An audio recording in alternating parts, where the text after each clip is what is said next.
On today's episode of Up in the Air, we bring on a very good and old friend of mine. She received her bachelor's degree from Cal State Fullerton and went on to become a producer in the television industry. She then moved to Tulsa, Oklahoma, but now she's found her way back to Kansas City, but this time with a big career change, becoming an on-site specialist with Stryker. We talk about why Kansas City has the best barbecue, the Kansas City Chiefs, and of course, her Los Angeles Dodgers finally winning a World Series in her lifetime. Everybody, Morgan Cline.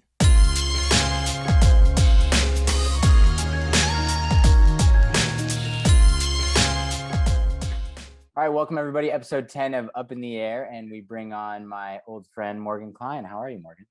I'm good. How are you? I'm excited to be here. I'm all right. The weather's good now. It's not so cold outside, so I'm in a happier mood. Yeah, same. It's been cold here, but it's supposed to snow here on Tuesday, and I'm not excited for it. What is the weather like in Kansas City? Because it's funny, Caitlin Stanley was on here last time. She lives Yeah, there too. yeah. And she didn't know too much about the city before she moved there, obviously. And I don't know much about it either. But what is the weather like? Is it high elevation or no? No, we don't have high elevation here, but we get really bad snows. This was the last snow we had this last winter was one of the worst.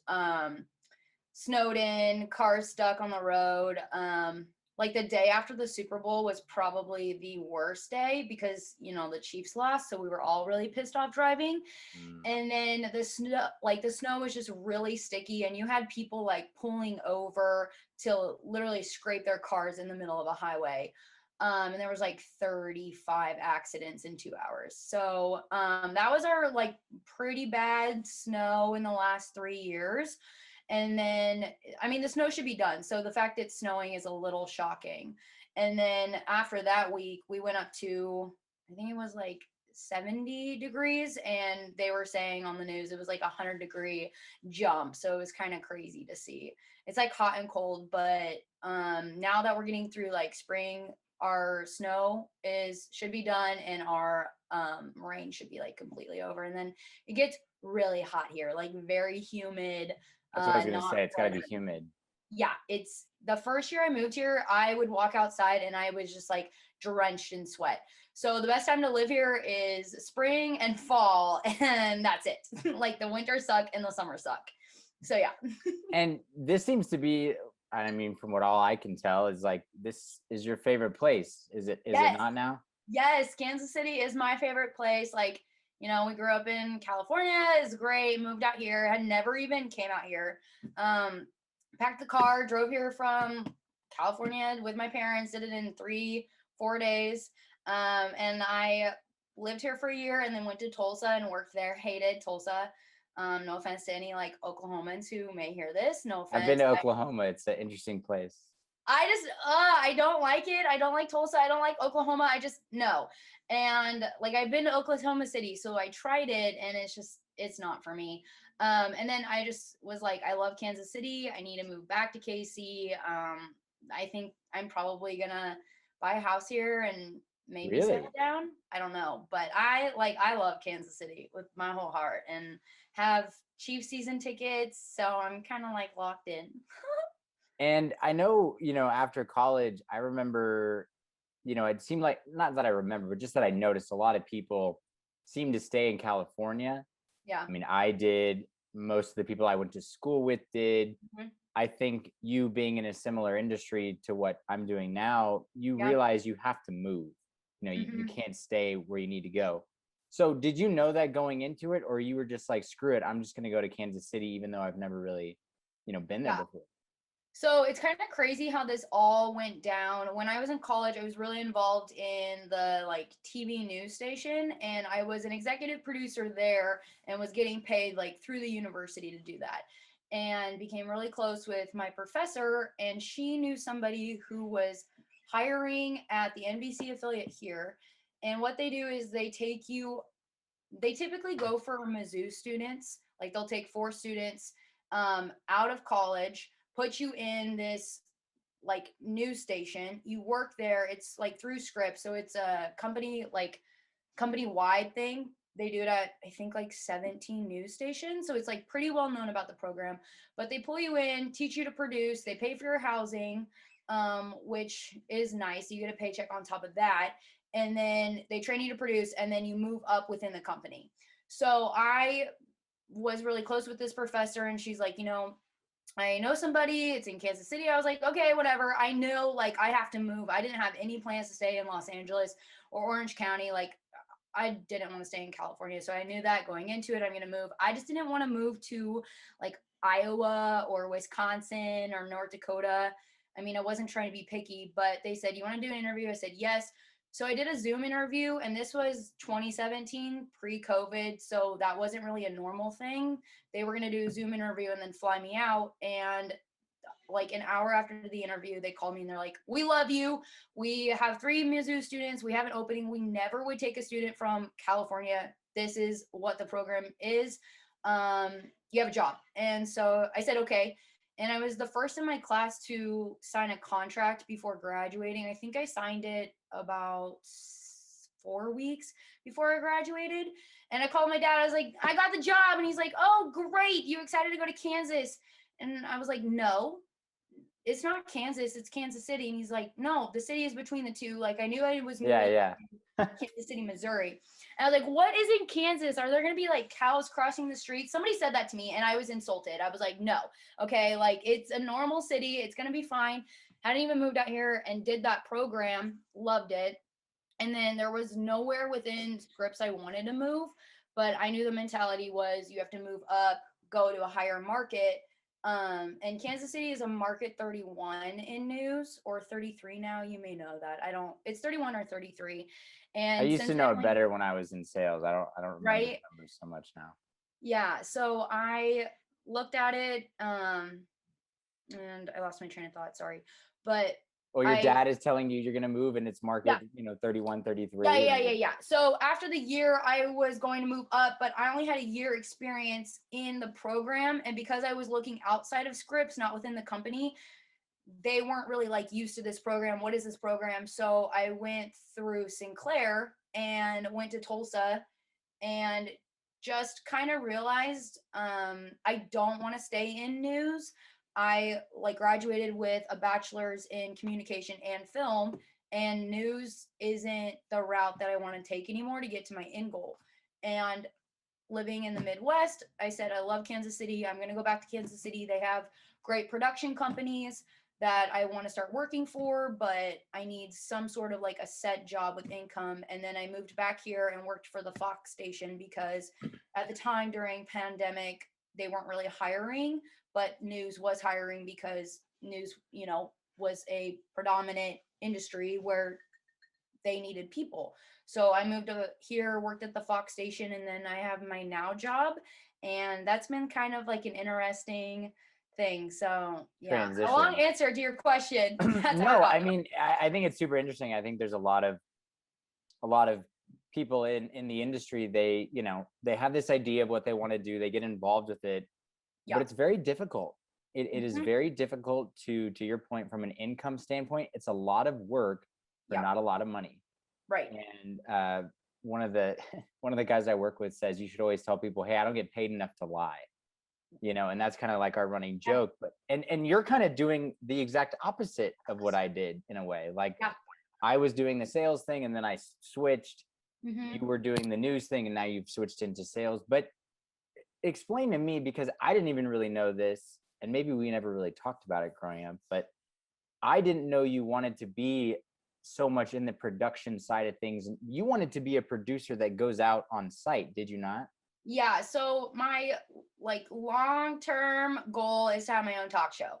Right. That's like my thing. I want to have that. And I went in to school. I mean, that's 18. They're like, what do you want to do with your life? And you have to pick a college and how do I get there? Right. And I thought news was going to be the way to go. And then personally, I realized, okay, if I do go news, I'm not allowed to have an opinion. I have to remain unbiased on a lot of things. So I don't know how me being a producer, I'm eventually going to switch to on air, because you have to like have that on air experience and then do your switch over. But I love the producing side of it. And when I was in college, I did news production and film production. And ultimately, I have more of a passion for the film side of things because I mean, I just like everything that goes into film. That to me is interesting. And maybe hopefully like one day I can go into film and kind of brand my own thing. And then hopefully maybe down the road get work into something of my own platform. I don't think, I mean, 15 years from now, if I was this age 15 years ago, maybe a talk show would be realistic. But I just personally, I don't think that's even an option anymore because in 20 years from now, I don't think people are going to be turning on the TV to watch talk shows. Like No. that's Yeah, not it's super interesting. It's like being in the news side of things. Like, I don't think news will ever go away. I think right. the way in which it's disseminated and the platform that's it's being Mhm. put on is going to change. It's already Right. changing. There always will be a place for people that want news, but it's a lot Yeah. easier for someone to pull out their phone and go on Twitter. But there's also a problem with that because it's not journalistic. It's not well thought out always, and Right. people will just believe whatever a person with a blue check mark says, and that's what concerns me. Did you, when you talk about not having an opinion, was that the hardest thing for you when you were producing, that you Oh. couldn't add more in? Because it drives me nuts sometimes. Mhm. Yeah. Yeah, that drives me nuts. Because I was producing, like, I've covered a lot of big news stories. I would say, like, Tulsa had one of the worst um floodings in 2019. That was a chaotic time. I mean, the city was flooded, several counties were underwater, and then we were getting smashed with tornadoes left and right. Like, they had 85 tornadoes. And that was like one of the biggest stories that I loved because you didn't really, I mean, you were strictly news. This is the information that we're giving you. I don't care about my opinion. I care about your safety. But in stories where just, I don't like the protests and when people are talking about defund the police, of course, I'm not going to sit here and put my opinion, but I mean, it's really hard to sit there and write about how people want to defund the police without giving an opinion because I've made those connections with like police officers or law Right. enforcement. Like I call them and I do phone interviews with them, or like I met the governor of Oklahoma several times. And so it's just kind of hard to only put in the facts and no opinion at all and just kind of sit there and watch people like basically like terrorize malls and light things on fire and just not be able to give an opinion, like not even be able to say this is wrong, you shouldn't Right. be like smashing in windows and just going crazy during the Black Lives Matters protest, just to even say like this is wrong. That's an opinion, but you can't even say that. So that was really hard for me to just sit there and like Because if you say fight. that, then Yeah, they would assume that you're against it, and it's right, like, wait exactly. a second, you're looking Yeah. at both sides here. Hey, I know some people that are on this side. I Hmm. know some people that are on this side, but no matter what, when it gets to a point where there's violence or people are getting Yeah, hurt, I think we all can agree that that's wrong. But right. you can't say that when you're producing. No, What are you drinking? I'm drinking Diet Pepsi in Oh, this I was like, what is that? um in this nice Boulevard Brewing. It's a really good brewing Oh, company here. is this a Um, promotion? this is actually, I am promoting Boulevard Brewery here in Kansas City. I also have this Chiefs cup and it's Oh water. God. But like this is pretty badass. It has my name on it so people don't steal Wow. it. Just in case you forget your name. No, so people don't steal it. I Oh. left this thing at the gym a few times and they didn't take it because it says Morgan in big bold letters. So Yeah, but back to your point, I think that's the hardest thing for me. Did you get a lot of phone call? I mean, I would assume Kansas City is a little bit more conservative than Bend, Oregon. right. Um, and what I've noticed is people would call in and they would say, "Well, why aren't you saying this? Why Hmm. are you calling it a protest? You should call it a riot. Right. Why are you having your anchor say this when he should be saying this?" And I said, "Sir, ma'am, whoever it is that's calling, I totally understand where you're coming from. At the end of the day, we're not allowed to have an opinion because we're Yeah. supposed to put the information out there for you. And then it's up to you to decide which way you want to go and form Right. your own opinion. But it's not my job to do that." And the problem is they watch a lot of the cable news where Hmm. there is nothing but opinion on Fox Right. News or CNN, and they expect us to act the same way. That's not how it works. So Right. the lines have been blurred, I think, and Yeah. that's what's frustrating for me. And Right. I'm sure from a production standpoint, did you notice when you would get stuff off the feeds that there is a lot of biased stuff written in the script? Did you ever change it? Like anything that came down from the AP wire, I would see a little bit towards the end because when we had our wires come down, they were the information at the top and then they were stories written from other news stations that were put in there. So I did see a little bit of opinion. Hmm. But yeah, so it's weird. It's hard. Did you have moments of where you were doing it and because I know you were passionate about it, did it become to a point where you felt like it was not as passionate and more of just work? Is that kind of the conflict you had? Yeah, and I'm trying to think of some examples. When were you producing, by the way? Did you have weird hours? So when I was in Kansas City, I worked 11 a.m. to 7 p.m. And I did the That's kind of 6:30 chill. show, which was right after the 6, and it was more of like a fun kind of morning news Hmm. vibe, kind of just like fun. We can just talk about things that are trending in Kansas City. And then I switched over to the morning shift because I wanted to change. Then I went over to Tulsa and I was producing the 5 p.m. newscast the first year I was there and wanted to change again and switch to the morning news. Like, I love morning news. I think it's you talk about what's trending or the popular things, and I really hated the 5 o'clock newscast where you're like, good evening, 17 people have been shot, here's the Yeah. weather, have a good night, oh wait, here's sports, okay, good night. Like, that to me is not that's not me. My personality is bubbly and here's some fun things to talk about, and that's why I enjoyed the morning news. So then I switched over and I was working 11 p.m. to 7 a.m. And that was really hard on my mental health, physical health, just how do you even have a social life? And then the pandemic hit and everybody was kind of locked down. And I said, okay, well, everybody understands what I'm going through. I don't see anybody because I sleep during the day and I'm basically locked inside too. And then when I switched over, came to Kansas City, I did the digital side of producing, which I really loved because I think that's where news is kind of going anyway. Yeah. We mentioned earlier, but I think it's going all digital, and I enjoyed the digital side of things. And so what were you doing? Because I know you were doing some stuff that was more like sports oriented, were you not? I mean, how did that work from a digital side? Because we don't have people like that, from my understanding.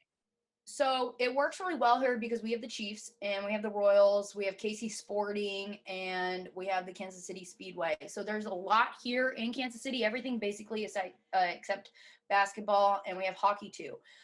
So there's a lot of work and a lot of opportunity with that. And because we have such a like so many major leagues here, there's a lot of opportunity within our sports department, and that's where you bring in the digital side and you can kind of work off of that. So I did like a lot of stuff on digital. We did Red Friday, which you would do every Friday before a Sunday game, and then we would do a Red Monday before Monday night games.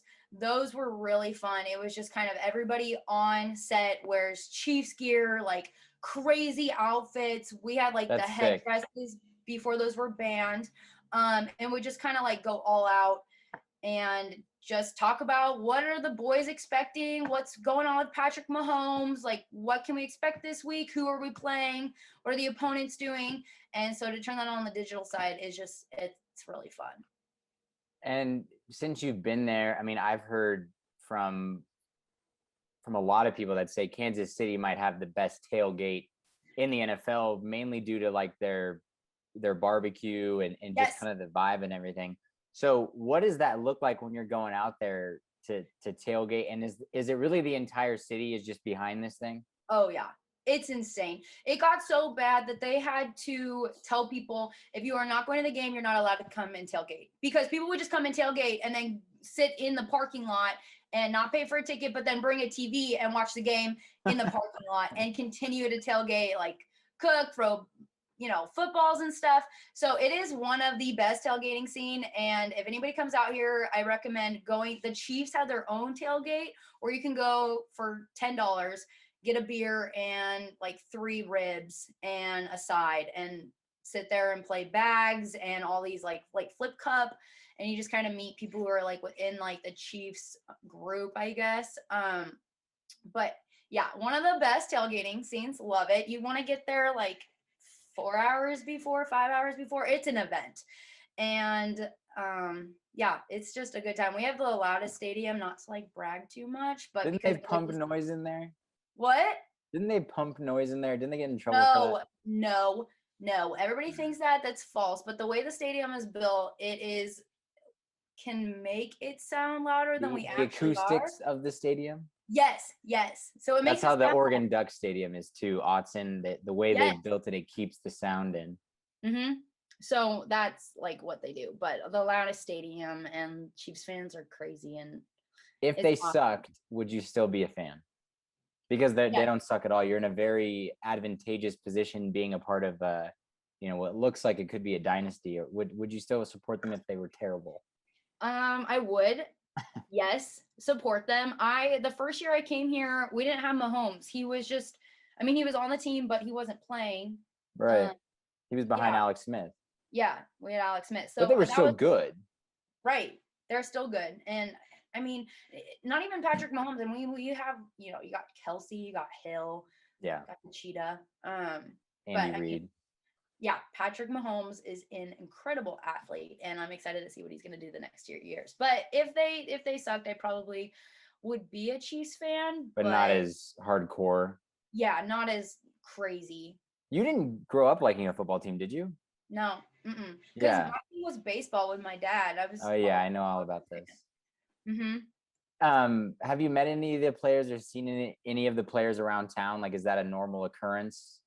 Not around town. I met a few of the players. My first year I was here because I was working for Channel 41, and I did during the like summer camps and stuff. I would go with my chief sports guy and met some of the players then, but I haven't met any of the players. But I will say, when Patrick Mahomes and Brittany go out to eat and stuff, I heard this story from a friend who was at the restaurant. They came in, and everybody at the restaurant kind of went up to every table and they said, listen, Patrick and Brittany are over there. Like, we please ask, like, give them their space and respect them. Wow. And I guess like nobody bothered them. And I think there's kind of like that respect of, yeah, the guy, he has a normal life outside of football, Yeah, right. And he has a kid and fiance now. So just kind of that respect. But I have a lot of friends who have seen players. One of my friends, he's like works at an auto shop, and I think he works on Tyreek Hill's car sometimes. Really? I don't know if I'm supposed to say that. You might have to blur that out. What kind of car is that? I don't know. I could text him and ask. It's probably absurd. Yeah. Very expensive car. And did you get involved with, I don't know, I guess like how do okay, so you moved to a new spot. Yeah. And I did the same thing when I moved to Denver. It's like you go somewhere and you don't know anybody. Nobody. And I don't know if you felt this, but it was almost like this relief of like, wow, like no one knows who I am. Not that you have to reinvent yourself, but you feel like there's no preconceived notions about who you are. Right. And there's something very freeing about that. And you're almost walking into the room with sort of a clean slate. And so any, baggage or past things or what you said, and, that doesn't come back to bite you in the ass with these people. Right. So how did you approach that? Because you're a very social person. I mean, you could talk to anybody. What did you do, or did you even actively try to make friends? Yeah, I actually would go to brunch places by myself and sit at the bar and I just did the same thing. Talk to people. Yeah. And everybody's a little afraid to do that. And I'm like, why? Just go do it. Nobody knows you. And if you look like an idiot, nobody knows you. Like, exactly. You could just say, my name is Sarah. And like, my name's Morgan, but you could just be like, I look like a crazy person, but you don't know me. So whatever. But sorry, I just got this notification. Is it closing the Zoom? No, it's because you had another thing on here. And when it's 3 or more people, I'll give you 40 minutes. You're going to have to edit this so much. My apologies. No, you're fine. No, but I went and just would sit at bars and meet people. And I met this guy and started dating him. And then I went to a Chiefs game with him and met some random people at a Chiefs game. Like, just walked up to them, started playing games with them. And that's how I met one of my best friends now. And I've kind of become friends with her and a bunch of other people. Kansas City is very much like that. Like you have a lot of KU students and a lot of students from Mizzou, and they kind of have their cliques. But then you have a lot of people who have moved out here from California or Dallas or Chicago, and it's just kind of like a big hub of young professionals that Yeah. are people are trying to meet other people. It's not really closed off here. It's very inviting. So when I went up to random people, that's how I made my friends, and I still do that. Like I've gone to church by myself and made friends that way. Yeah, I just kind of take it by a chance. You know, nobody knows you. You can either be lonely about it or you can go make friends, and I think that's why I've done so well in Kansas City. And then I had to do the same thing in Tulsa, and when I was in Tulsa, I really realized I can't do that every 2 years. I need a community of people, Right. and I don't want to like keep starting from fresh. I can do that every so often, but I don't want to do that for the rest of my life, which, you know, you are in news, so you kind of are preparing for that. But Yeah. me, I missed a community and I loved Kansas City too much. I said, nope, I'm going back. Yeah, I think it's interesting. Like, I'll have conversations about it, and people go, "Well, why don't you just, when I graduated college, why don't you just move to San Francisco and everybody's here, or why don't you move to LA? Everybody's here." Yeah.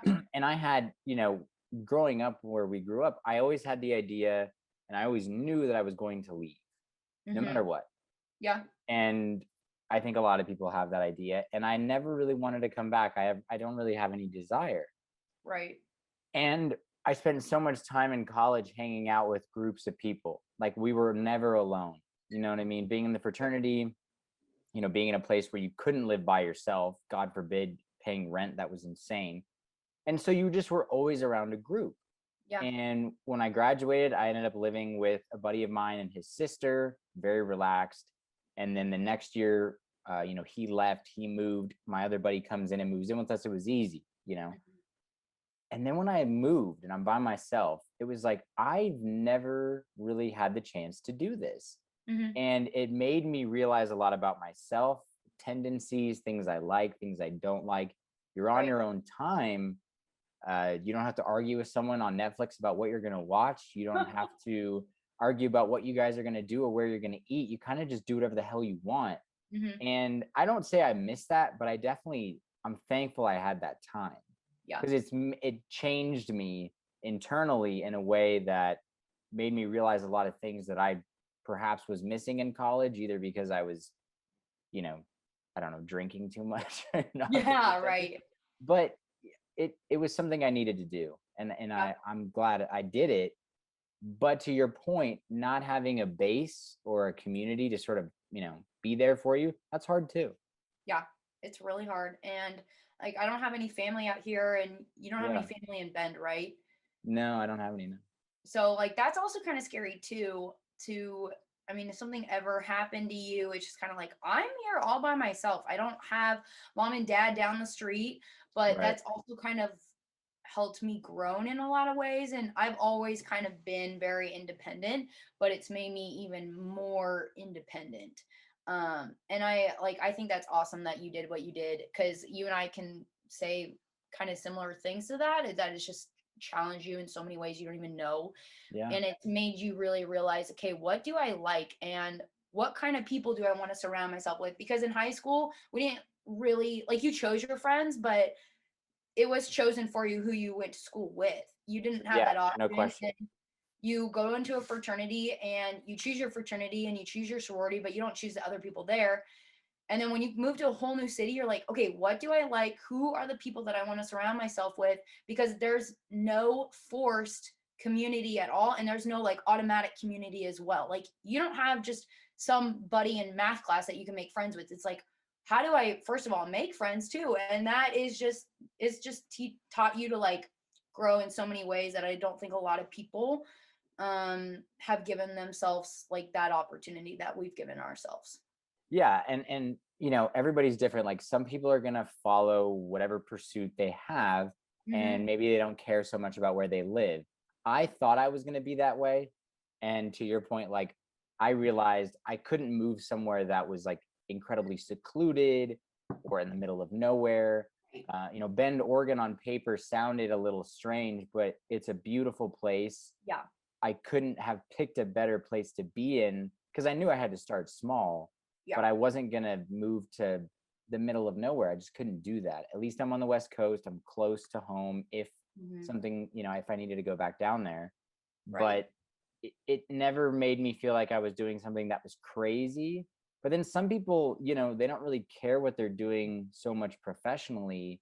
Not that they don't care, but they'll go to work, but they'd rather have, to your point, the community, live in a city that they like. And I totally respect that. And I get that more now than I did when I was, 15, 16 years old, saying, Yeah. I don't care where I move, I'll go wherever, and I don't care how Right. much I get paid. Well, yeah, then you say that, but then you get older and you're like, God, I have bills and things happen, and I need people to be around me. And it doesn't Right. become easy anymore to just be like, oh yeah, I'll go wherever, because it's not Yeah. realistic. No. Especially, especially now, today's day and age. I think it's a little bit easier to communicate with people and FaceTime and do what we're doing right now. Yeah. But it doesn't replace actually being with people. And that's what I didn't like about the pandemic was, oh well, we just stay inside and we'll be all right. And I get that to a certain extent, but it's very unhealthy not to be around people. Especially like us extroverts. Like I have several introverts friends and they're like, this is the greatest thing ever. And what? No. Where are my people? I need to see people. Yeah. So I lasted probably like 3 months, I think, until I went a little crazy. Did you know any people that got it, or did you experience any negative backlash from it? Or how were things for you professionally and personally when that first started? So when it first started, I still had to go to work because I was doing the morning news, which is very important. But I didn't really see a lot of people. Like when we did the lockdown, I had a note from my boss that said she has to be on the road at 11 o'clock and is going outside of your like hours that we weren't allowed out. Right. Like how cities did that. Yeah, the curfew. Yeah, curfew, thank you. But I didn't really surround myself with anybody because I was working overnights and sleeping during the day. So I didn't have a chance to get it essentially. And then when I moved to Kansas City, I moved here back in August. So still during the pandemic. But like it kind of had started to, it wasn't being spread personally. What I don't know, see, I don't know the statistics, so that makes me a little nervous to comment on it. But I had my hub of people where we were all working from home, we weren't really going out, we would go to the grocery store and that was it, and that was fine. So I also didn't really have a chance to get it because I was taking the precautions. And then when I got the new job in the healthcare field, I got vaccinated, so I'm fully vaccinated. And I haven't really known anybody. I have a few friends who got it, but it wiped them out for 2 weeks and they were fine. Thankfully, I don't know anybody who's passed away from it. So I'm very fortunate in that sense, but everyone I know who's got it, they seem like they're okay now. So You hear him barking. Hey, there's no one there. You're dreaming. Okay, so we won't edit that. We'll leave him in there. He just wanted to make an appearance. So you go through all of this. Is while this is all happening, do you have this idea in the back of your mind that you're going to switch careers? How did this come to the forefront? What's going on in your mind, and then what makes you finally make the transition? That is an interesting question. I love that because I get asked that a lot. So I had made the decision, news is not the way for me to go. My personality, the way it's structured, like I love writing, but I didn't love writing about fires and murders and rapes. Like that to me is not the writing that I wanted to pursue. So I just have always known that I love producing and writing in the back of my head. What can I do with that? I went to school, got a communications and a film degree. And then I decided I need to get out of news and I need to do something that's going to obviously pay my bills. And my mom, she's a sales rep, you know her. She's worked for J&J for 25 years. She is incredible at her job. And I've just kind of always been surrounded by that. And seeing how she's succeeded and just kind of kicked ass at what she does. And then I decided I wanted to get into healthcare because that's all I've like known besides film, I guess.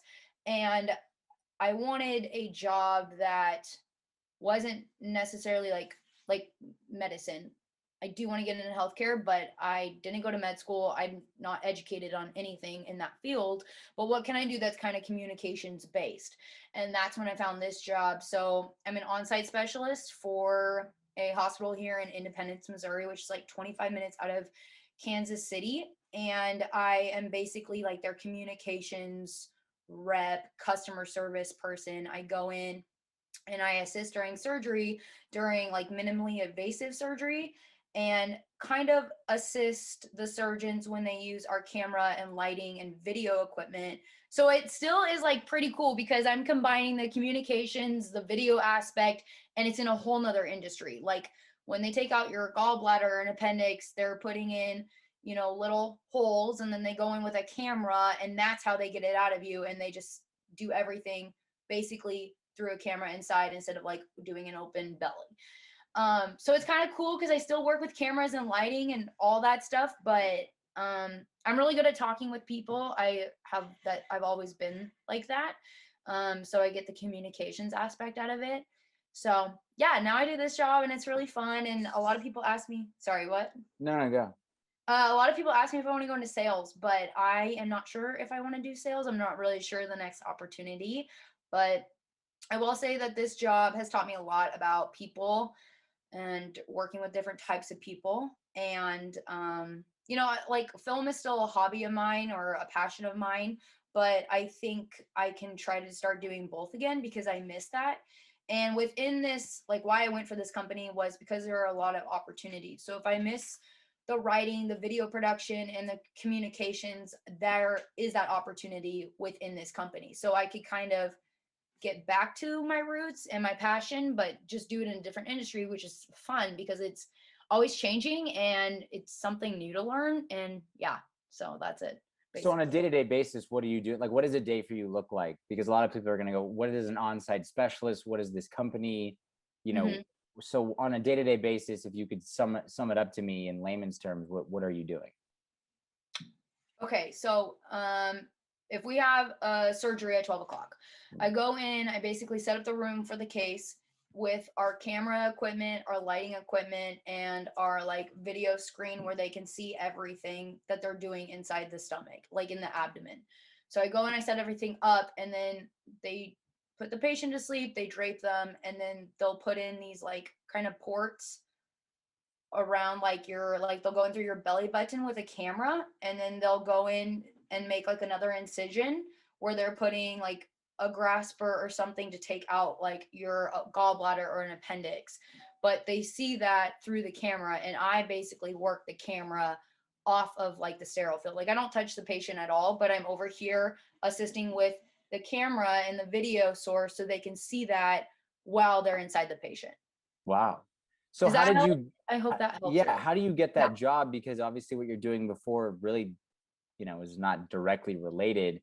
So was the interview process difficult? And did they ask you, why do you think going from this industry to this industry, what pertains to us? How does that work? So I love Unless you're that really just question. that great at talking to people and you can just convince people to hire you. Hey, I'm a really good worker. Please hire me. So Please, I need actually, money. yeah, I need money. I need to pay the bills. So actually, I learned a lot through my news, like my experience in news. That kind of I feel like has set me up for this, and it's crazy to like tie the two together.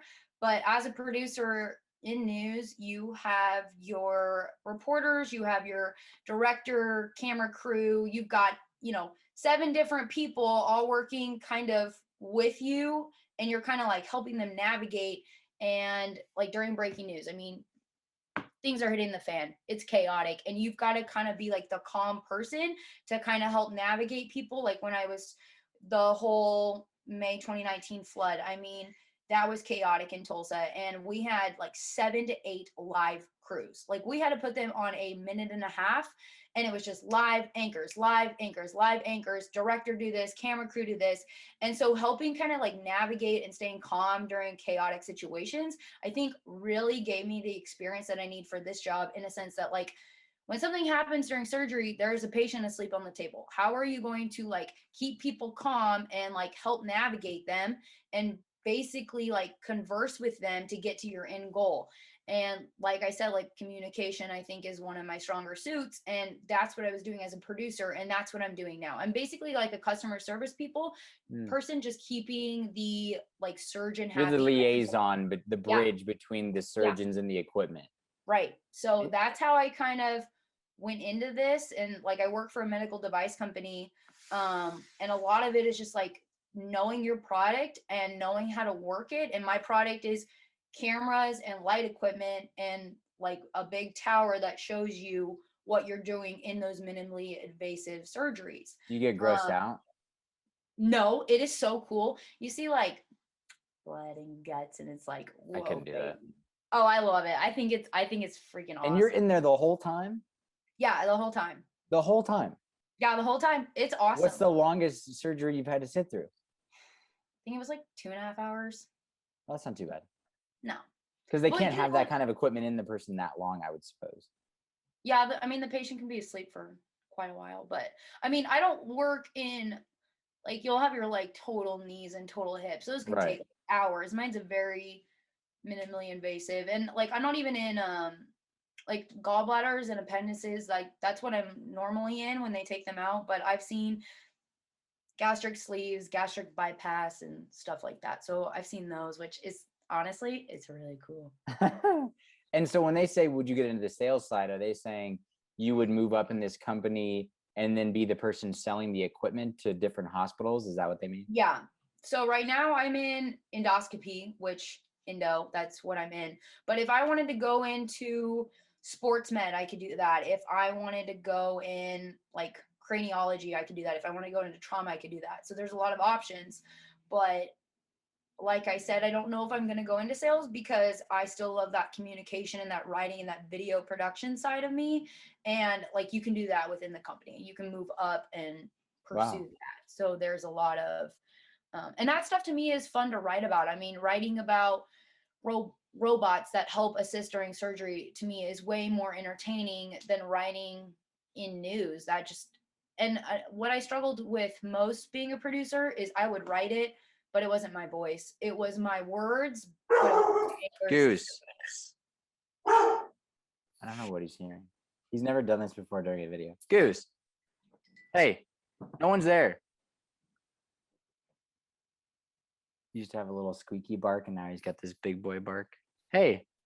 Big scary dog. Yeah, right. Continue. I don't know what I was saying. Oh, just the writing is a Yeah, lot you more. have more leniency, you have more creativity, it's more interesting. It's the thing that I haven't liked about producing, because I have to produce 1 day a week, is you have to write it so it's timely and so people can digest it easily. Yep. But sometimes it requires you to almost dumb it down in a way. Yeah. And it's up to the anchor to sort of deliver it in a way that's more creative and or conversational.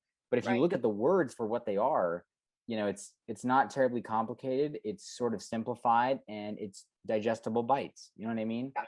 And so to your point, I worried about my writing because in college, that's all I did was write. And I would say I was probably a better writer a couple years ago than now. I'm better at getting the information concise and getting the facts straight. And I'm fast at it. Yeah. But I don't know necessarily if my creative writing has improved whatsoever. If anything, it may have declined. Right. But to your point, I mean, there's a ton of different things you could do in companies that relate to what you want to do. There's a lot of companies out there that need people like you. Just a matter of finding the avenue to do it in and actually enjoying the company and or where you're at. Right.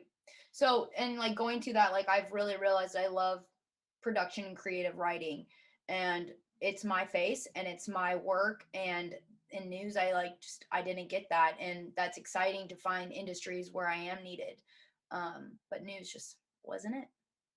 And I know you're into film, and I was a film and media studies major, so I had to watch so many films and criticize them and do film theory, and it was a lot. It didn't really help me in what I'm doing now, nor do I think it's necessarily an industry that you can make a lot of money off of right away. Right. But the number one thing that I've missed, perhaps besides seeing friends and family, is throughout this whole thing the inability to go to a movie theater. And that was something I really enjoyed. And I don't know if you feel the same way, but I feel like we killed that industry. Like we entirely killed the whole thing. Yeah, I agree.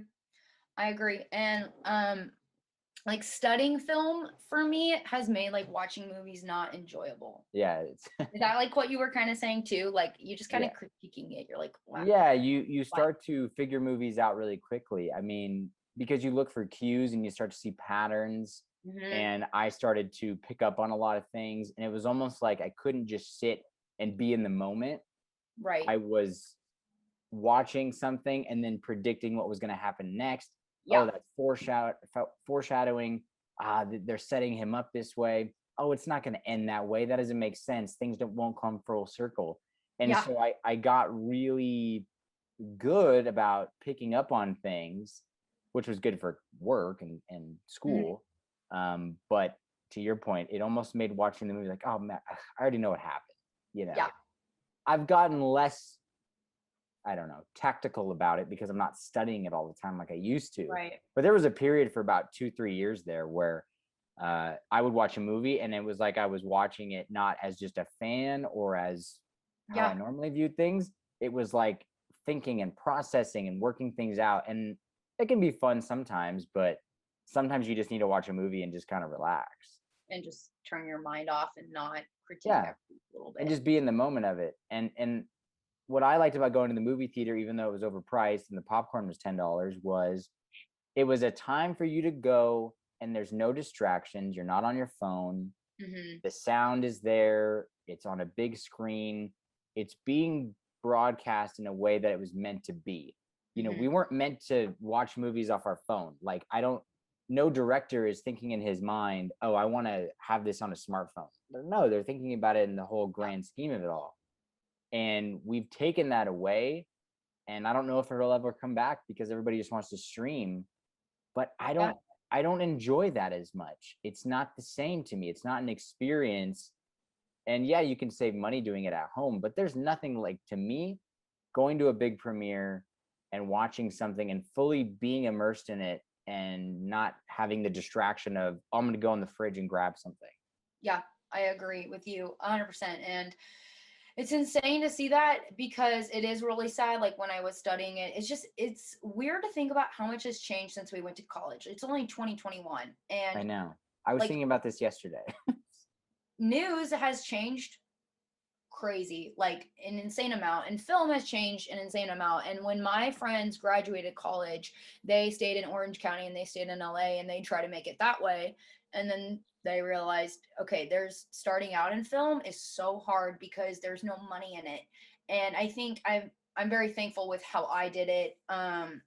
It's a passion of mine. It's something that I can do as like a side gig to kind of get my experience there, but I don't have to rely on it as a paycheck because a lot of people had to move back in with their parents who I went to school with, and they're like, I can't support myself because you would get like a gig here and there, and you're just an assistant, and that's not going to pay a lot of money until you get very well experienced. And LA is not really, I mean, yeah, that's where it's thriving, and New York and everything, but you don't start out there. And that's kind of what I love about Kansas City is there's a few production companies here, so there's opportunity with that as well. And the film industry is kind of also like moving to the Midwest. Like there's a lot of movies being filmed out here, and a lot of movies, like there were a few movies being filmed in Oklahoma when I lived there. And I think there's just kind of Well, it's that growth. cheaper. Yeah, it's cheap. So Exactly. from an It's economic, I mean, that's why Atlanta became a hotbed for a lot of yeah, these studios because it right. was much cheaper than doing it in LA. The reason everything got moved to LA is because it was too expensive to do it in New York. And Mm, now it's too you know that. expensive to do it in LA. So, you move when you find what's better for you economically. But I don't know. I just get concerned that it's an art form that we're gonna lose. I just feel like it's not the same. I feel like television from a writing perspective has almost surpassed a lot of films in a way. I think the characters are more compelling. I think uh, the storylines are more compelling, and I think people want to view something over the course of their own time schedule Right. rather than a 2 to 2.5 hour, one shot, one gulp, take it all in. They'd rather watch something progress over time and have it be something that they come home to and they'll binge watch 2, 3 episodes before they pass out. Right. um, and I've gotten hooked on a lot of shows like that, and I'm like, God, the writing in this is fantastic. The acting is great. And these characters might be more compelling than a Mhm. lot of the films that you're seeing nowadays because it doesn't have the same luster that it used to. Exactly. But don't you think that also says something about our attention spans? Because think about Yes. it, like it's sad that people can't go and sit in a movie for 2.5 hours because they've got to do something. And when you're watching Netflix, you can pause it and go do something. And I think that's has a lot to say about our society and our attention spans. And I think I like the way phones and social media is starting to play a game in like how we communicate with people. I mean, I feel like people aren't really having deep conversations anymore. It's kind of like short and just, I mean, dating alone is just kind of turned like all onto social media. And it's like our parents, they met at like a blind, like my parents met on a blind date and they got engaged like 6 months later. And you don't really Wow. see that a lot anymore. Your Or old man did not waste time. yeah, no, they right to it. And, uh, or you hear these stories of people like just met at like a fair or at a bar or something, and it's like you don't really see that a lot. Like you don't really see people going up and just starting a conversation with a stranger, like how you and I went up to like sat at a bar by ourselves. You don't see a lot of people doing that because There's not a lot of organic conversation taking no. place. And, I think we were born at a time where we've seen everything change. So I still think there's a lot of that in us. I do think it's changed my attention span. I mean, I've noticed myself sitting and watching a movie and finding it difficult not to check my phone throughout the 2 hours that I'm Mhm. watching something. If it's brand new and I haven't seen it before, it's easier. But it does say something about our attention span. And I almost feel, and I was telling uh, people about this the other day. I almost feel like when people are watching a Netflix show, they almost feel like they're accomplishing something. Like, oh, I got through that episode. Do you want to watch the next one? And they almost feel like they've done, like there's some sort of check mark along Right. each episode. Like, yeah, I binge watched 6 episodes. It makes them feel like, oh, on to the next. And to your attention span point, it's the same content, it's the Right. same show, but because it's a different episode and because there's a transition in there, I think people feel like they're getting something done and they're getting their appetite for oh, my attention span can only last 40, 45 minutes, on to the next episode. It's the same show though. It's just an entirely different way of Yeah. digesting it and taking it in. But there's no question our attention spans suck, and it's because of these damn phones. And that goes to like my very first thing that I talked about here was I've always had this passion of having a talk show, but like that's not going to happen. Like I mean, it's great to dream and stuff, but realistically, over the course of 10 years, social media has changed so much. People don't turn on the TV to watch like shows anymore. Everything is on, like, you have people watching news, yes, because you need the news, you need the information. That's great. You want your local news. But other than that, people don't pay for cable. Like, I have rabbit ears and I get 4 main channels for news. Yeah. And that was I like got 10. rid of cable too, and I like cable. I like live TV, but I just didn't see the point in having it anymore. Yeah. And I'm like, well, what's the point of having a talk show? It's not going to exist in like, And I hate TikTok, by the way. I could go on that for a whole hour, but I don't like TikTok because I think people are just doing things for attention, and I don't think it's that creative because there's a lot of people just copying each other dancing or doing right. whatever. I don't really think it's that interesting, and I think a lot of it too is set up and is just meant to get attention. Hmm. And my concern is that you have a lot of people that are just fighting for attention. They want views, they want clicks. And the people that are getting the most attention, I mean, look at last night. This Jake Paul guy fights in a boxing match. He's not a professional. He's Right. fighting a guy that was a professional who's basically since retired. And you have all this attention on a person that never went to school for anything. I don't think he's doing anything to help anyone else. He's just doing things for attention. And we idolize, not we, but the younger people idolize these guys. Like if Yeah. you ask a young kid right now, he would say, oh, I want to be a YouTube influencer or a TikTok influencer. And sure, that's great.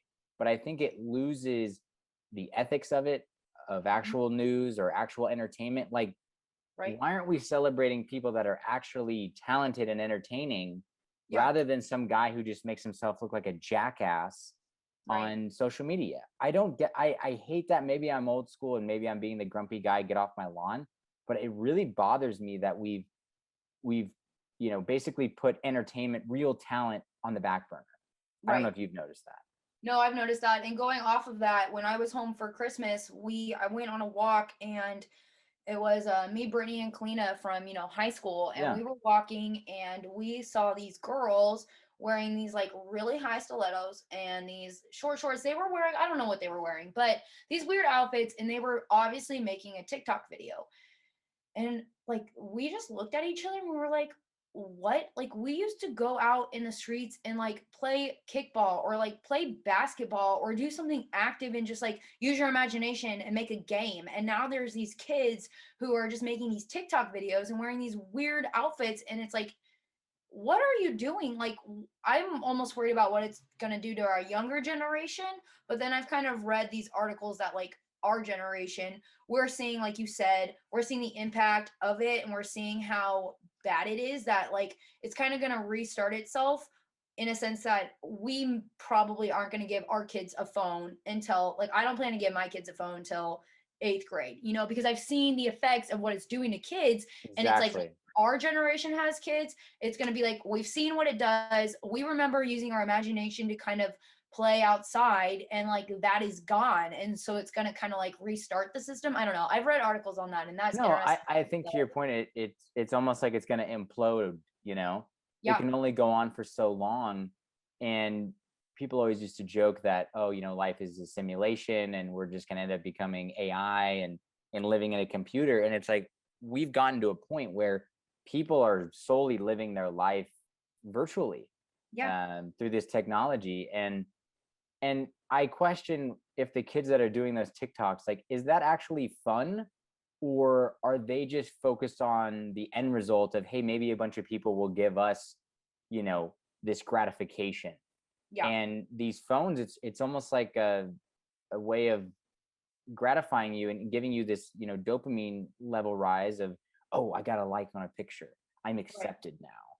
Oh, someone's liking this. And you almost feel like you have to go out there every day and put on a front or do something cool so other people will like you. Right. And I question if a lot of these kids, like, do you actually have fun doing this, or are you more concerned about being accepted or getting more likes and views on your post? And I don't know what their answer would be, because to your point, they didn't see the other side of it either. So they don't Right. know any other way. But Right. as a parent, there's no way in hell, if my 7, 8-year-old kid wanted a phone and be on TikTok, I'd be like, no, like, it's just not happening. I Yeah. didn't have a smartphone until our senior year of high school. We know. All right. Your text messages were green. So And they were green for a while. we're- They were green until like only 2 years ago. that's true. That's true. We all know that you didn't have a smartphone, though. It was, yeah. I got that in college too, that everybody would rag on me for the green text messages.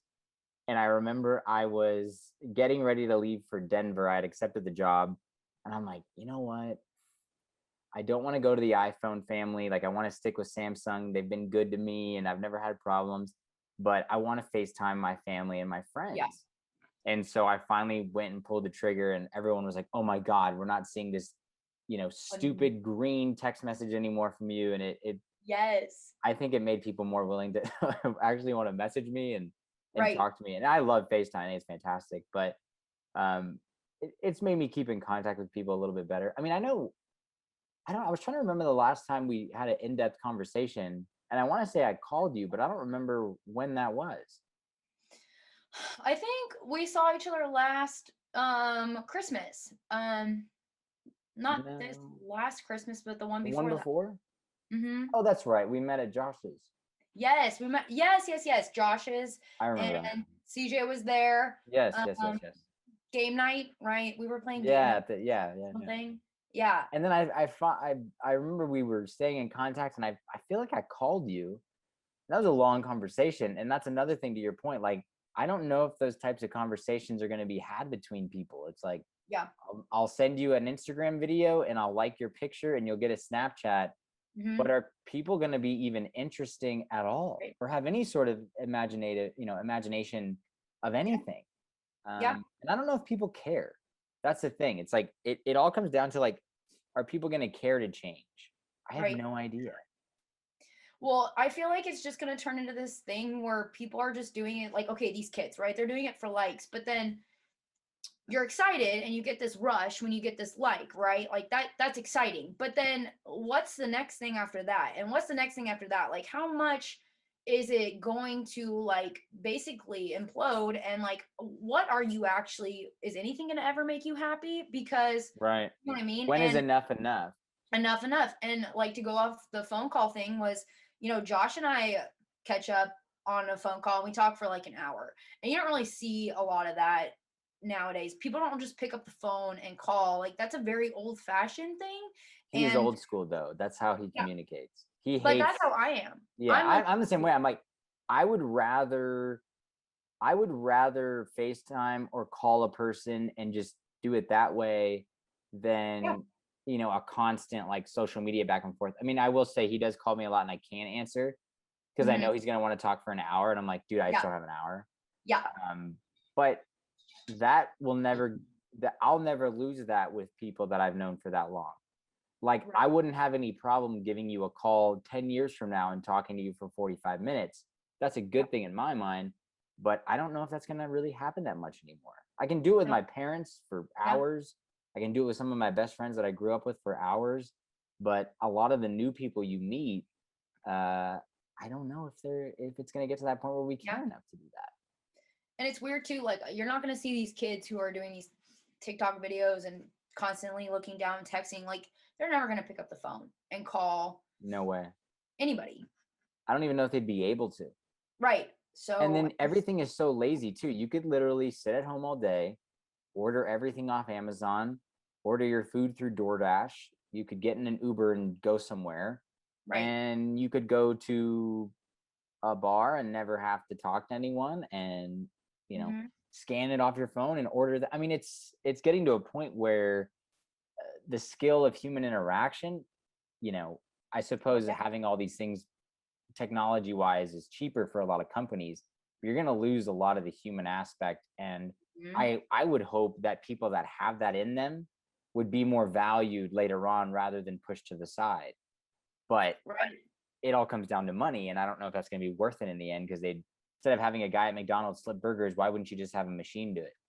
Hmm. I It's mean, kind of scary to see like what could happen in the future, and it's changing so fast.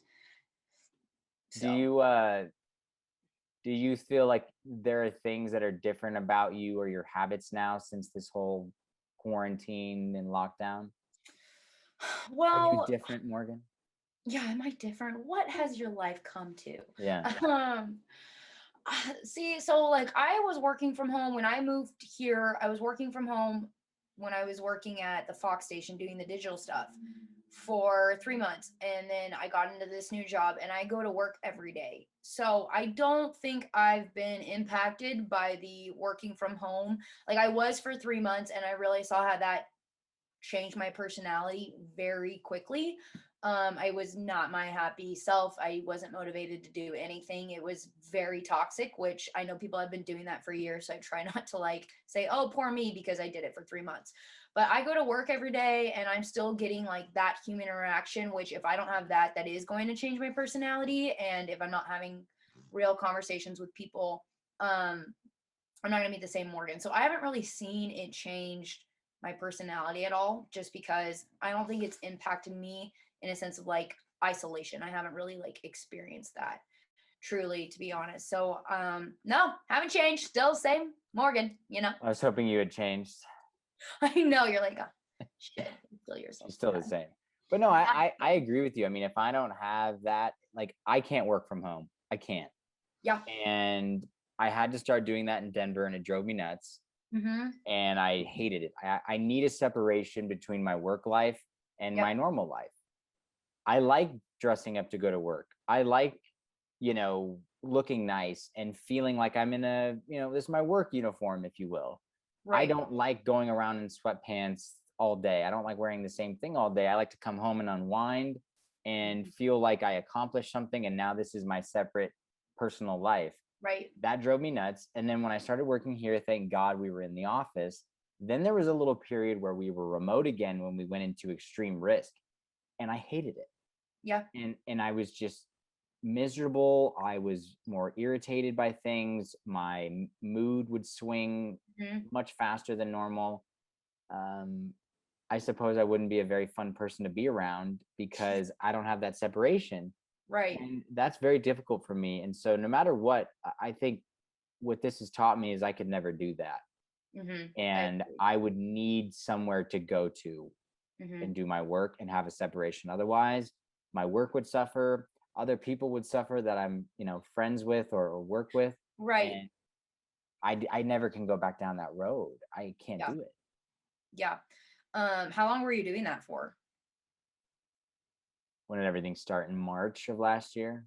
Mhm. So from March until I got offered this job May 4th, 2020, Okay. and I didn't let them know maybe till a month later. Okay. I think I kept it secret for like 30 days because I needed it. I wanted to make more money and just, write it out. Yeah. And I think I held on to it. So yeah, basically from like March to June doing that. And it was awful because I had a small apartment. My Mhm. girlfriend had just moved in with me. And then all of a sudden we're locked in together. And it tested us until the very end, man. Like Yeah. there were days where I was like, this is not going to work. And we are just going to hate each other because we Yeah. have no space. And Yep. I'm struggling with my job because I hated cold calling business owners who were suffering because of this Mhm. thing. I hated it. I Yeah. didn't feel like what I was doing was helping anybody. Right. And she's miserable because I'm in a bad mood. Yeah. And she gets let go from her job that she had just got there.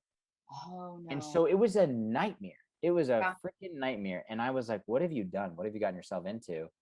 And I am so thankful we went through all of that because it definitely tested us right out the gate. Yeah. And I said, if we can get through this, we can get through a lot of other things, and, Right. and it made Right. moving here so much easier because she was like, we've been through a lot already. We Mhm. haven't even known each other that long. And it feels Right. like I've known her like my whole life. So it's Oh. tested us. But Yeah. did you do like dating sites and all that? Like, because you'd rather go up and talk to people. So Yeah. did you have any interest in like, I mean, you don't have to diffuse all Uh, that information, but no, I wasn't really doing the dating apps. I kind of just met people through other people. Like I've done the dating apps before, but that it's when strange, huh? you, yeah, I don't. It's just not natural. It's Yeah, it's not. weird. It becomes natural because I think everybody's kind of doing it. Like when I first moved here, I was doing the dating app, and then I met somebody, and then that turned into a 2-year relationship. And then I was living in Tulsa, and then I had met somebody and was dating them. And then I moved here and was dating somebody here. So, but I wasn't doing it through the dating apps. It's just that I don't know. I feel like so much is changing and like going through social media and through apps. It's just like it's not natural. It's No. That's not how humans interact. So for me, it's just kind of weird. I avoid that. I just would rather meet people naturally. So, yeah, I don't And know. what's the barbecue scene like there? Because I was watching a show the other day and they had a Texas barbecue critic on, and he Mhm. said that Kansas City barbecue was overrated Oh my God, and I can that go. it was mainly because they had good sauce, but the actual meat itself wasn't as good as Texas barbecue. So I'm very curious because you've been here for quite some time, longer than anyone else I know in that area. Is it legit? I feel like I need to find that critique or that critic or whatever and just kind of shoot him down because I don't really think he knows what he's talking about. There are so many different good barbecue places here, and some of them are known for their different things. Like some of them are known for their sauce, and some of them are known for how good the meat is and how good it's seasoned and how good it's with like a dry rub. So when we first moved here, we moved me in and we went to the leasing office, got my keys, and they were like, we want barbecue. And we went to this place called Q39, and Hmm. they have really, like, they're known for their sauces. And then I've had Gates Barbecue, which has good sauce, but I feel like it's also good without sauce. Um, this one barbecue place, which I took my parents to when they visited me last week, started out of a gas station. It's Wow. called Joe's and is incredible. They are not really known for their sauce. I mean, they have sauce, but they're really known for like their meats. So Kansas City barbecue is incredible, and anybody who says otherwise, I'm like, no. So it just kind of depends what you want. Then you can choose where you want to go. When you go to a restaurant, because I've never really done the full experience, like, are you ordering entrees and are there sides coming with this? Like, how does this work? Yeah. So when I went to our last barbecue place last week, I got a half a rack of ribs and then I ordered sides. Yeah. And you could do ribs, brisket's really good here. Like Kansas City brisket is amazing. That's like what they're known for, right? Yeah. The sauce and the brisket, isn't that, or is it the burnt ends is what I'm thinking? Oh no, it's the burnt ends. You're thinking of the burnt ends. Okay. Incredible burnt ends here. If you're gonna get burnt ends, I recommend going to Jack Stack. They have some really good burnt ends, but it really depends what you want out of the barbecue, which I think is great in Kansas City. A lot of South places are known for certain things, but when you come here, if you want good sauce, you go to one place. If you want good meat, you go to one place. So it really depends what you want. But no. What are the sides? Like, what am I getting? What are the sides? Yeah. They have this thing called cheesy corn, which is incredible. It sounds disgusting, but it's like kind of tastes like mac and cheese, but it's corn that you're eating. And they put bits of ham and bacon in it. Oh God. Woo! That'll go straight to your thighs. You can get that by a huge little bucket at Costco for $10.99, and I get that and take it to our like friends' cookouts and stuff. Baked beans, they got good baked beans here. Coleslaw. Woo! Mac and cheese, but I don't really get mac and cheese. I'm only like a Kraft mac and cheese only type person. Won't really try any other mac and cheese. And what is the beer scene there? Like, what is Kansas City known for drinking wise? Because this place where I'm at, it is like all microbrewery, like beer is everything, IPAs and sours and all the stuff you can think of. It's incredible, which is bad for me because I want to drink less beer. But what is it like over there? We have a really good brewery, the Boulevard Brewery. Right, which you're promoting. Yeah. That's a pretty good local big brewery here. You can get it at like any bar. They have several different beers, IPAs and stuff. I actually just started getting into beer, to be honest. I've been more of a wine drinker, but I'm switching over, and getting the beer in my stomach is obviously showing that. So I got to get the beer belly, you know.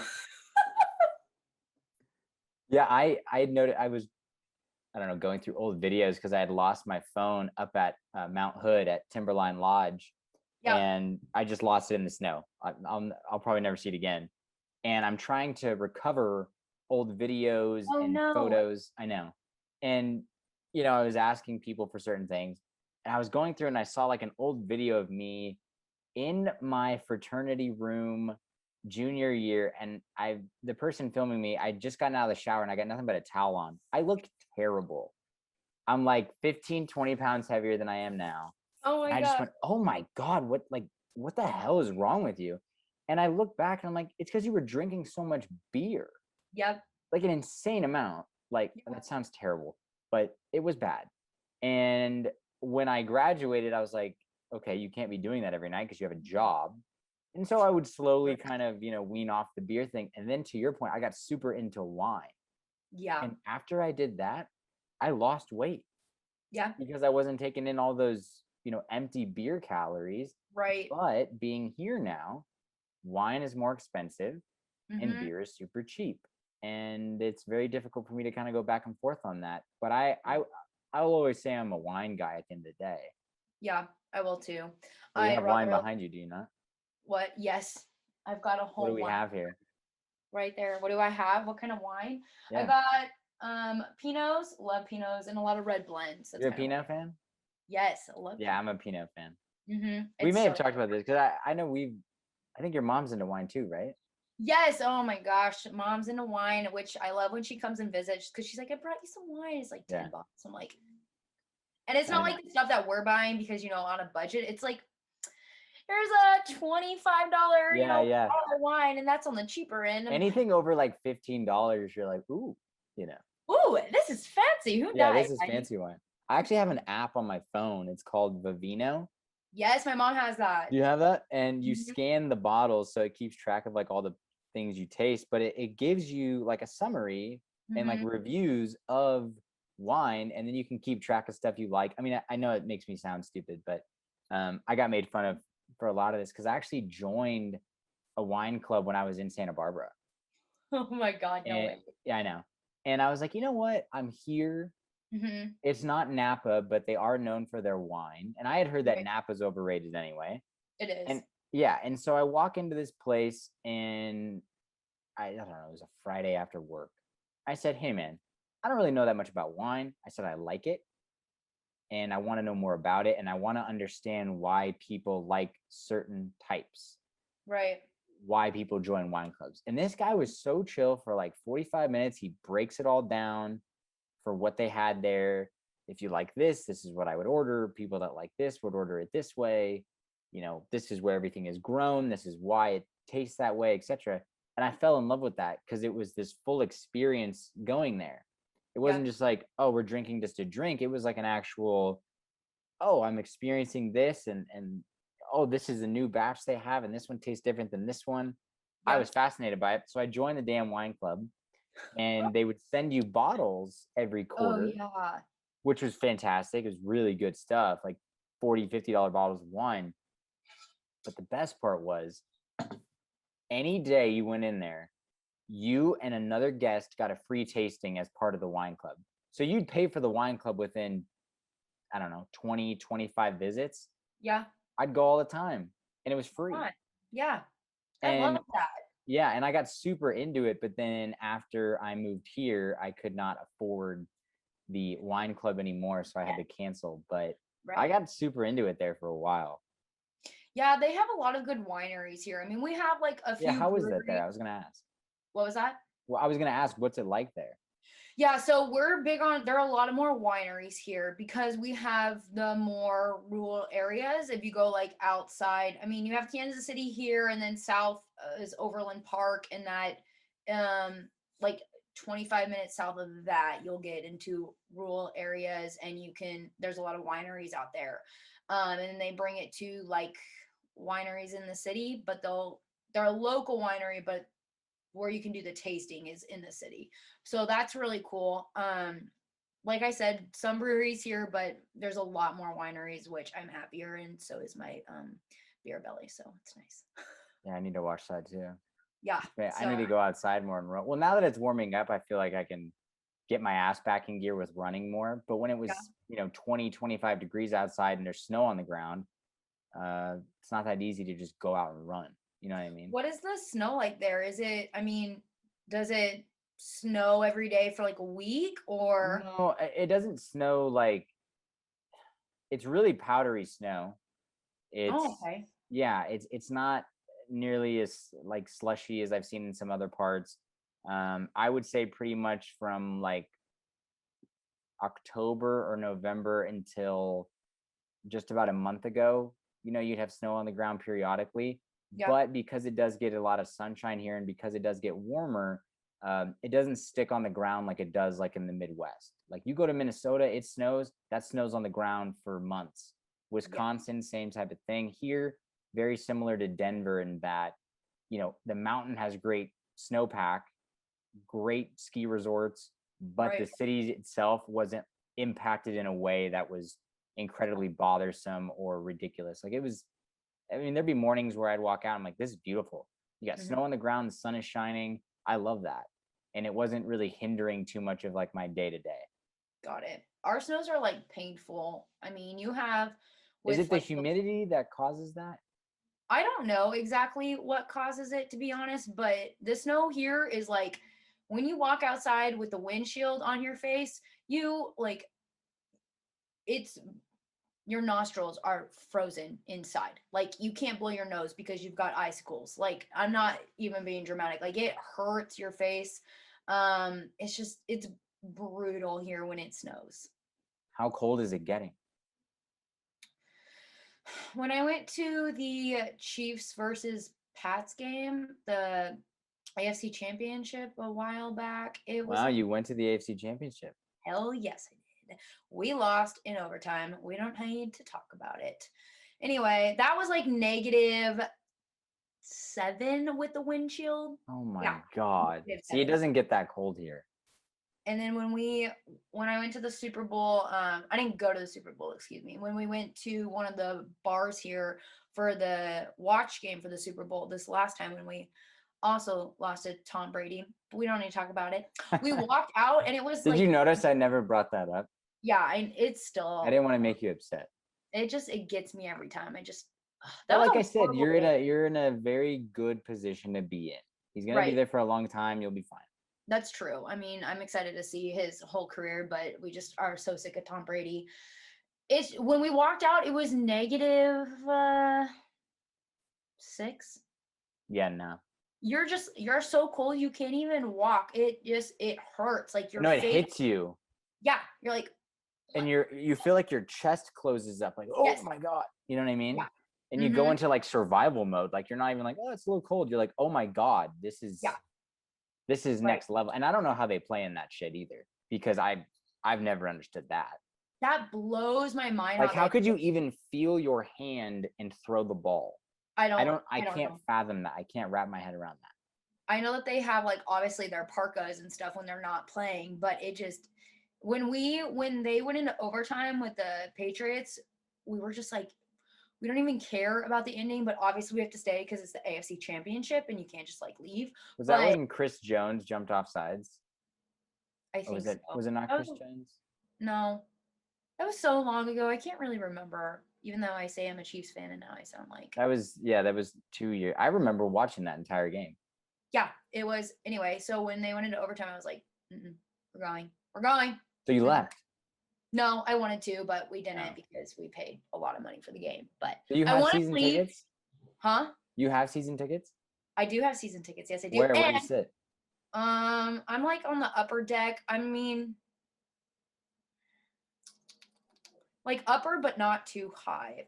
I mean, they're good seats. What's your They're not- viewpoint? Are you at an angle or are you level? I'm level on. Oh, I really? think I'm at the 40-yard line, I think. How did you get them? I feel like it would be very difficult to get season tickets.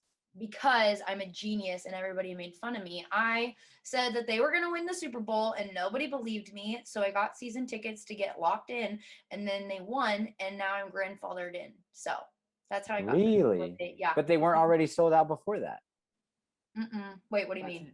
Well, I mean, like the Packers, for instance, I'm pretty sure that nobody can go and buy season tickets there because there's a waiting list that's like years and years long. Okay, you have to remember the Chiefs have sucked for many, many years. Right. So not a lot of people got season tickets. And then when Patrick Mahomes came, I mean, people were buying season tickets, but they weren't. There were really good deals with like Bud Light. They did something here where they had like Bud Light season tickets where you would. You were ahead of the curve. Yeah, and so it was like they're gonna win the Super Bowl, and everybody was like, "No, they're not." And then they did, and now I'm grandfathered in, so I paid $12.90 for 2 seats, and For a year? for a year, yeah. They're probably worth like way more than that now. Are they not? 100%. So I had them last year, but then when the pandemic happened, they were only letting in, I think, like 18% of capacity. So they called me and they were like, "What do you want to do? Do you want to put it on pause, or Yeah. do you want to use your seats?" And I was thinking that the Chiefs were going to win another Super Bowl, so he said, "Put them on pause." And my You got prices. close. I know, we got really close. So I locked in the prices because if they were going to win another Super Bowl, they were going to shoot up. But I said, lock me in, keep my seats. So I had them for this year. But last season, when we were going to be playing the Packers, my seats per seat were going for $4.50 a seat. Holy crap. So I was going to bank I could bank. You'd make over double your money. Yeah, exactly. And So if I come to don't have Kansas City and there's a game, yeah. we can go? Oh, 100%. I got you. Let's go. And then you could sell those tickets if you didn't go. Yeah, I can sell them. And Damn. So you could make money off this every year for the next who knows how long. yeah, and I'm not. Does your paying- price change?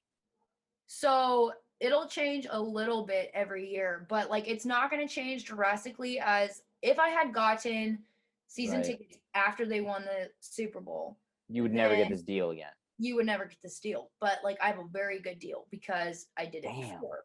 And I just was like, he's an incredible athlete, dude.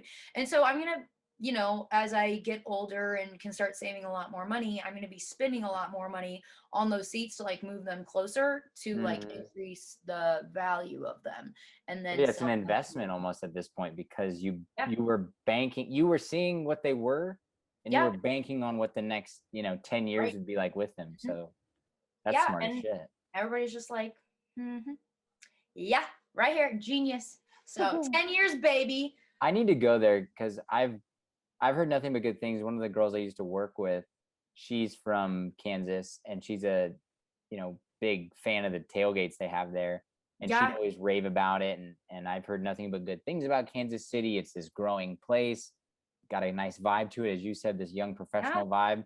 And Hmm. so it's like, you know what, I need to check it out. I've heard from people that it's like similar to Denver, but just on a smaller scale. That's what Which, I've if heard that's too. the case, then I'm game for that. Especially from the sporting perspective. Like that's what I miss here is there's no professional sports, so I do miss that, Right. but it's not killing me by any means. Yeah, and that's kind of something that I thought about when I was living in Tulsa. There's no major No, anything. I I mean, mean you they have the have, college, right? yeah, you have the college. I mean, you have OU, and I was a bandwagon fan and became an OU fan, which their stadium is super cool. I've been to like 2 or 3 games, Oh, so I that's bet that would awesome. be badass.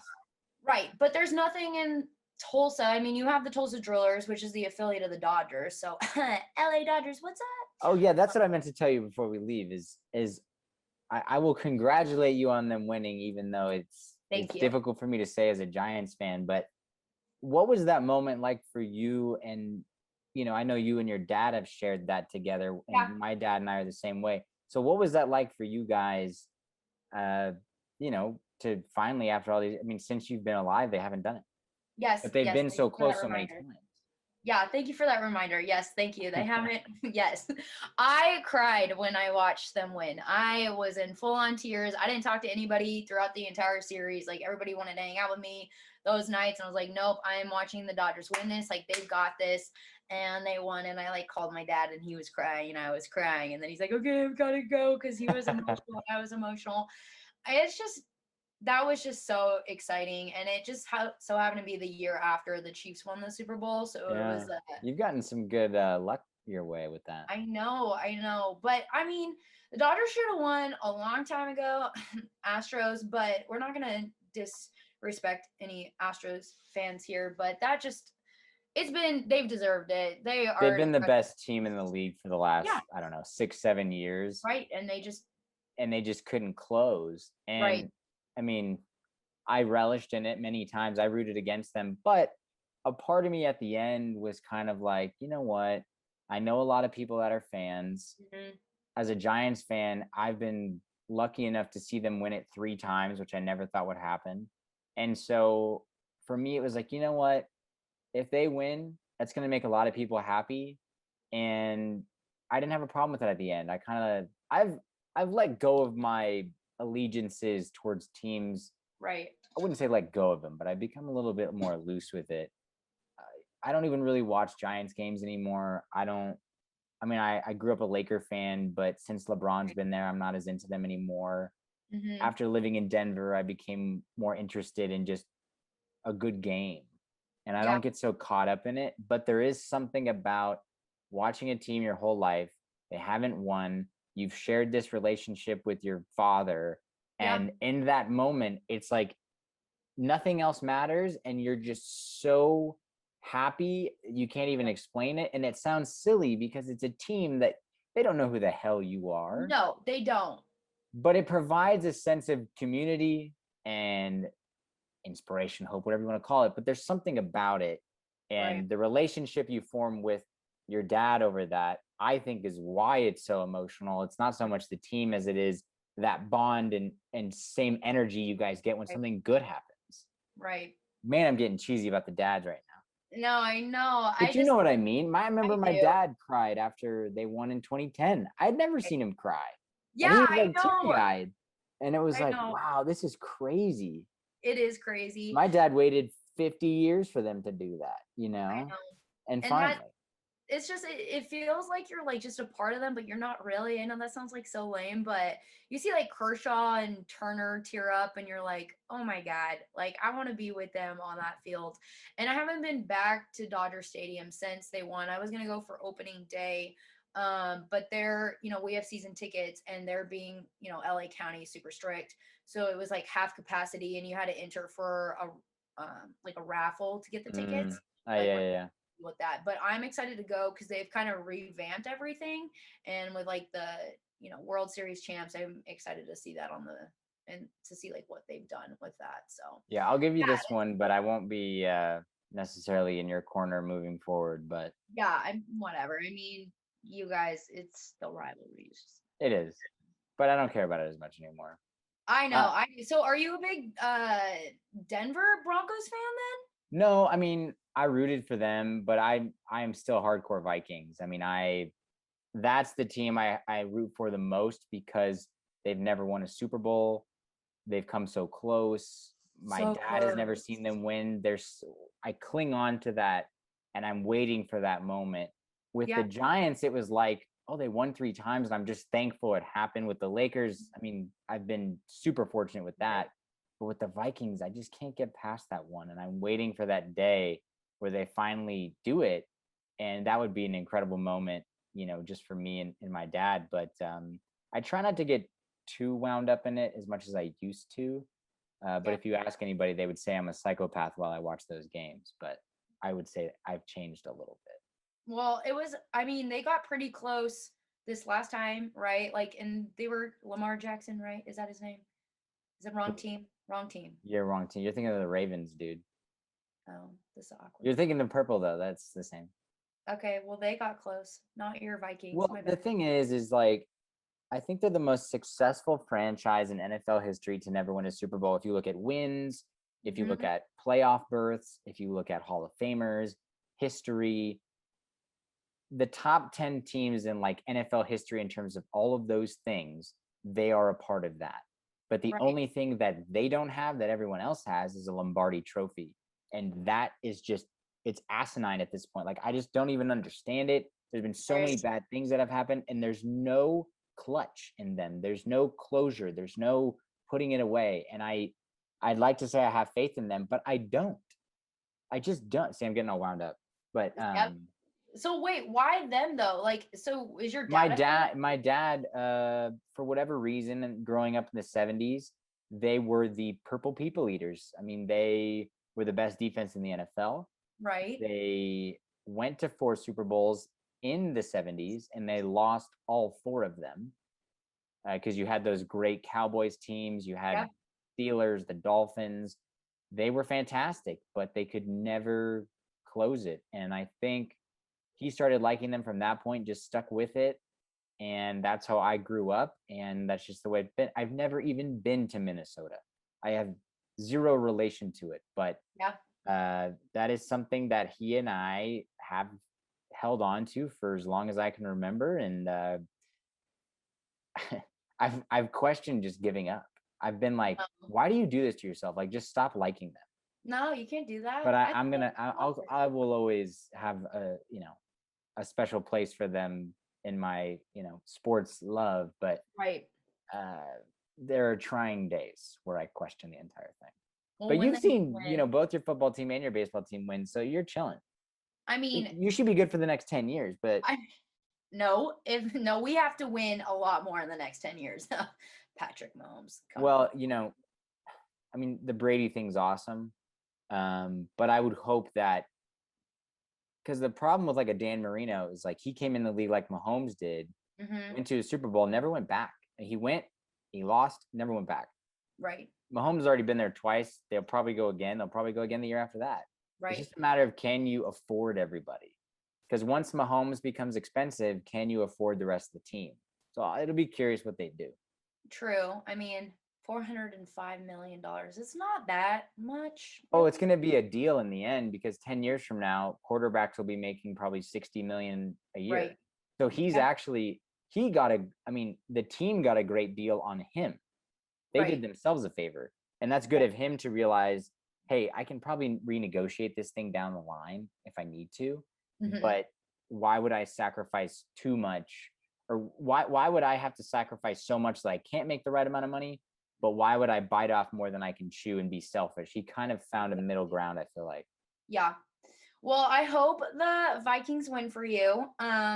We played them last year and we won, but I hope they win, and it's gonna be a good win for you and your dad. I'm sure you guys will cry together, but I know, I hope so. that was, I don't know. It'll be like when the Dodgers won the World Series. It's just all the emotions, you You know. know, I had to actually that night on the news, I had to do that replay of the game and them winning. And I thought, how the irony of this. I've waited so many years to do this. This is my first like read on a Yeah. sporting event, and I did it unscripted basically. There you go. And I was like, the irony in this is insane because I've hated this team my whole life. And here I am, Yep. you know, giving the story on them winning it all. But I don't know if I texted you that night, but I definitely thought of you, and I thought, you know, a lot of people will be happy, family, friends, so whatever. I'll let it go. Right. And yeah, I love that that's the story you had to read. Just kind of like shove in your face for every time you know, I talk know it about was like them. coming back to bite me in the ass after all Yeah. these years, and Yeah, I this is just just kind of I took it in. I mean, I didn't want to battle it. I was like, embrace this moment. Like, there's so much irony in this. So I think I saw that on your Instagram story or something. I was like laughing yeah, in I my head posted because I was something like, about that. I bet he hates his story. I know. Well, I'll how about this? I'll root for your Chiefs, you root for my Vikings, but don't make me switch on the baseball side and we'll call it square. Okay, that's fair. That's fair. Well, I But don't want to keep you too long, but it's always good to talk to you, and yeah, we need to do this more often, and maybe I'll be able to run out to Kansas City at some point and see this tailgate firsthand, and if that barbecue you is guys really should good as they come. say. I know we should. You really should. I'll get you guys we'll go to a brewery, a winery, a Chiefs game, Royals game if we could do it at the same time. And Ooh. you know, then you'll be on your way. All right, we'll make it happen. Okay. I love catching up with you. Thank you for Yeah, of having course. me. I know it's been too long. Tell your family I said hi, and I'll do the same for you as well. Okay. Thank you. Bye, Morgan. Bye. Thanks for listening or watching. If you like what you hear and see, you can like, share, and subscribe if you want to hear more. Peace.